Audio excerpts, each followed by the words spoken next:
नमस्कार, आप देख रहे हैं ऑल न्यूज़ नंबर 1। अभी हम राजद कार्यालय में हैं और अभी राजद के प्रवक्ता एजाज अहमद जी है। तो आइए इनसे बीजेपी के द्वारा जो सीट शेयरिंग का मामला है, जिसके बाद आरएलएसपी के अध्यक्ष पशुपतिनाथ पारस जी को दरकिनार करते हुए एक भी सीट नहीं दिया गया, जिसके बाद पशुपतिनाथ पारस जी ने कैबिनेट से इस्तीफा दे दिया है। उसके बाद से कयास लगाया जा रहा है कि पशुपतिनाथ पारस जी है कहीं ना कहीं आरजेडी खेमे का दामन थाम सकते हैं। इसके लेके राजद के प्रवक्ता क्या कहते हैं? देखिए, एनडीए में सीटों का बंटवारा नहीं हुआ है, बल्कि सीटों का समझौता हुआ और सत्ता और स्वार्थ के लिए जो लोग समझौता करते हैं उनके यहाँ यही स्थिति देखने को मिलती है। और परिवार के प्रति किस तरह का संवेदना है भारतीय जनता पार्टी के द्वारा, यह स्पष्ट रूप से दिख रहा है। परिवारवादियों को साथ भी रखना चाहते हैं और परिवार के लोगों को अलग भी करवाना चाहते हैं। दोहरी राजनीति भारतीय जनता पार्टी की हमेशा रही है और अपने अलायंस पार्टनर के साथ किस तरह का व्यवहार करते हैं, किस तरह से उनको अपमानित करते हैं, वो स्पष्ट रूप से दिख रहा है।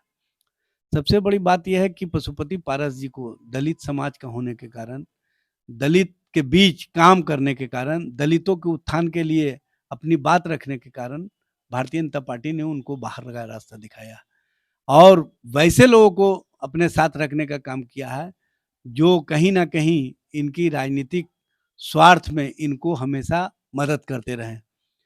बिहार विधानसभा के चुनाव में भी किस तरह की राजनीति हुई थी ये सबको पता है।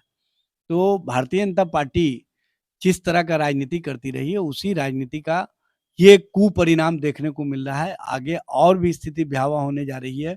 उनके यहाँ कोई गठबंधन नहीं है, समझौता है और समझौतावादी की स्थिति यही होती है। अगर सर वो महागठबंधन में आते हैं तो क्या सर उनका देखिए, हमारे यहाँ अगर मगर का सवाल नहीं होता। हमारे नेता तेजस्वी जी ने स्पष्ट कहा है कि जो हमारे विचार हमारे संकल्प के साथ दिखना चाहते हैं उनको अपनी स्थिति स्पष्ट करनी होगी, उनको बतानी होगी। अब वो क्या फैसला लेते हैं उनको स्थिति स्पष्ट करना होगा, उनको अपनी भूमिका बतानी होगी। और दोहरी राजनीति और दोहरी सोच हमारे यहाँ नहीं चलती है। हमारे यहाँ स्पष्टवादी राजनीति, स्पष्टवादी सोच के साथ जो लोग राजनीति में आगे बढ़ना चाहते हैं, जो लोग अपनी सोच को कहीं ना कहीं एक नए दिशा की ओर ले जाने में सहायता करना चाहते हैं और नरेंद्र मोदी की नीतियों के खिलाफ सामने खड़े होकर के बोलना चाहते हैं, वो बोलें, तभी स्थिति स्पष्ट हो पाएगी कि वो क्या चाहते हैं। बिना बोले हुए कुछ नहीं होता है और स्थिति स्पष्ट करना सबका कर्तव्य बनता है। इसलिए हमारी स्थिति स्पष्ट है कि हमारे विचारों के साथ, हमारे समर्पण के साथ, हमारे संकल्प के साथ जो जुड़ना चाहेंगे वो अपनी स्थिति स्पष्ट कर दें।